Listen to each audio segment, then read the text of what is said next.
бірінші мектептің директоры бұл Ақмоншақ Нұрсұлтанды шақырып отырмыз. Неге оқушы мен мұғалімнің арасында алшақтық болып жатыр? Жалпы не үшін?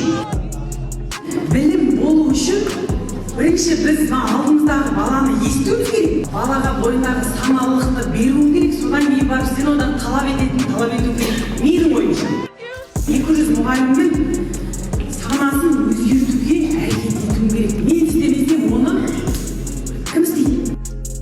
Бір проблема болған, ата-аналар келгенде шешеді. Шайды ол сырын айтам деп, шынын айтам деп, сырын айтып қойып жатады да, бәрібір де. Үйінде шешесі ұрып жатқан, бір қысым көріп жатқан балаға сен білім туралы қандай талап қоясың деген менде психолог ретінде де, педагог ретінде де сұрақ болады үнемі. Бірақ таң қалмайтын нәрсе шығар, бірақ мен 2500 баланы 5 пен 7-де бөлек шығып 8 пен 11-де бөлек шығып